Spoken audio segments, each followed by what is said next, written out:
The Cinemassacre truth has got its own monster madness, and this variety is made especially for asses. But whose reviews are better? Well, you might be surprised, cause ours are actually funny and they ain't plagiarized. So order up some McDonald's, bundle up tight. We're stabbing the garbage out of Saturday night. Who's ready for more werewolf movies? Howling 6 The Freaks is a 1991 direct-to-video horror classic. Yeah, after Howling 3 The Marsupials, they stopped releasing these movies in theaters and just embraced the schlock. This is definitely the kind of movie you rent because the cover looks cool. But the cover of this VHS tape actually spoils the whole fucking movie. I'll show you later. The cold open is this girl running through the woods at night carrying a teddy bear. Classic mistake. If you're running for your life, never carry anything with you that would be symbolic if it fell to the ground. Called it. Death by symbolism. It's a bitch. That's why I stopped carrying an onion around everywhere. A mysterious drifter named Ian rolls into a troubled little western town called Canton Bluff. A long drought has forced all the local farmers to move away and the town is bleeding out. I've never changed the way I do things due to changing economic conditions, but I can see why it's popular. Ian gets the stereotypical speech from the sheriff about how they don't cotton to strangers round these parts, even though Canton Bluff's whole problem is that more people are leaving than coming in.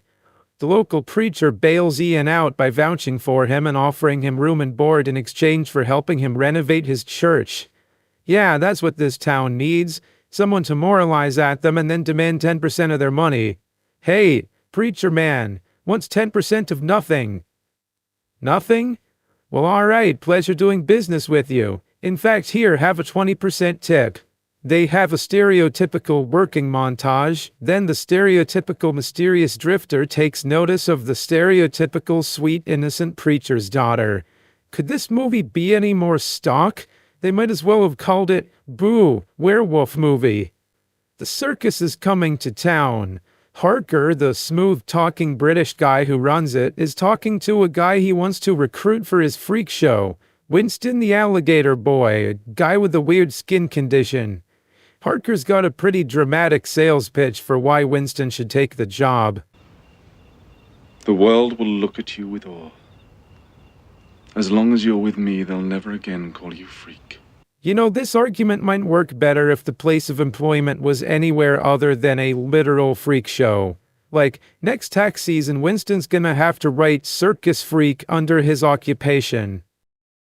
The preacher's daughter wants Ian to take her to the circus, and while he's kind of on the fence about it, he ends up doing it because, come on, what else is she here for? He wins her a piece of symbolism in a carnival game and then takes her to the freak show. The line for the freak show must be a mile long because Harker takes you through each exhibit personally. There's Mr. Toombs, a guy who cheats at cards using a secret third arm. There's an act you see every year on RuPaul's Drag Race. There's Winston the Alligator Boy. And then there's Bellamy. Bellamy is not played by Bill Bellamy, but by Antonio Fargas, best known as the guy who played Huggy Bear on Starsky and Hutch. Fuck yeah, this guy's awesome. But when the freak show guests saw signs for a 6-foot man eating chicken, I don't think this is what they had in mind. That night, the preacher's daughter wants Ian to show her the ways of the secular flesh. But now's a really bad time for Ian cause it's his time of the month. That's right, he's a fucking werewolf. Somebody had to be. As he's going berserk and running out of the house, Harker's goons are already waiting to capture him and drag him back to a cage in the freak show. And the town turns out to be cool with this, because people in town have been going missing or found mauled to death, and yeah, who else would have done it? The only one who believes Ian is innocent is the preacher's daughter, because she's still holding out for a chance to hit that red rocket. Meanwhile, Harker's making Ian perform in the freak show, cause he knows a dark spell or something to make him transform on cue. Behind the scenes, Ian bonds with Winston the Alligator Boy and finally unpacks Harker's weird argument that the best place to avoid being called a freak is a freak show. It's the only place I'm not a freak. No, this is the only place where you are one. The sheriff is still investigating the murders because what the fuck else is there to do in this town when he makes a sudden discovery? Hello. Yeah, of course, it was Harker who was killing all those people. Turns out Ian is descended from a clan of monster hunters who were tracking this guy down when he killed Ian's dad and fled across the pond for fresh victims who weren't onto his grift. Harker was a fucking vampire the whole time. His true form is cool, because he looks like Ivan Ooze, and Ivan Ooze is cool. The preacher's daughter makes her move and breaks Ian out of his cage, and now it's fucking on like Donkey Kong. So this time we actually do get a dope-ass fight. A werewolf versus a vampire. Now that's a good twist. The only problem is, if you rented this movie, you already knew the twist going in because it's on the front of the goddamn box.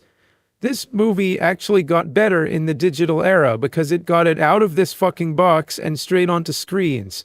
Winston the alligator boy comes in to help by repeating the transformation spell and waggling his crystal so Ian can change.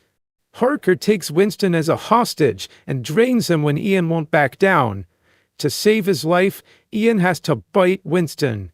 Ian stakes Harker to the ground and tears open the circus tents just as the light of dawn breaks through, burning that motherfucker to a cinder.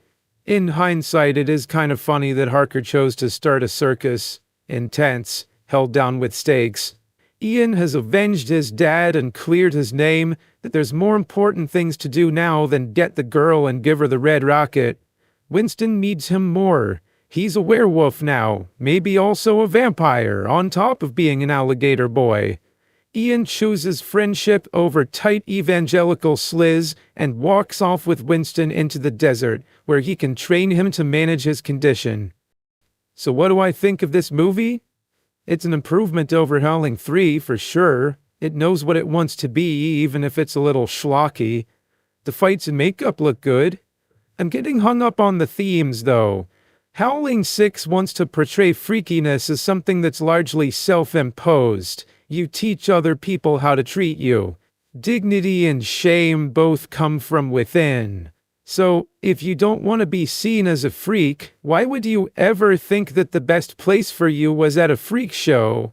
Why would you ever choose to confine yourself to a small enclosure where you know people are just gonna point and laugh at you over and over again? Do you think you'll eventually get different results if you try the same thing again and again until you die? Yeah. Bimmy married April. April married Bim. They were traveling together with the budget for a film. He spent it inefficiently, so let his story warn ya, cause he set it in New Mexico but shot in California. Location fees alone sent all his money down the pooper. And Mike and Kyle didn't come, so here's a guy named Cooper. He thought his movie might get major studios to scout him, but he failed like a camera drone flying down the mountain. So you're getting old and bald, and every day it's worse. Type dragon tattoo into a Google image search. Print the first result and take it to a tattoo shop. Girls will get so wet you'll have to clean up with a mop. Unlike making a movie, there's no concern for budget, words are free. There's no location hunting, no effects, you don't have to think about logistics, solve a whole bunch of problems, don't have to explain what you want from people. Some will write a novel during midlife crisis crashes. Some will say an AI did it cause it's got M-dashes. Some won't even notice if your writing is astounding, but Sly will be aware when you are coming down the mountain. So you're haunted by the things you never got to be. Start a boomer rock band to indulge your vanity. Stomp around just like a duck, though people think it's strange. Hire a lead vocalist who's way out of his range.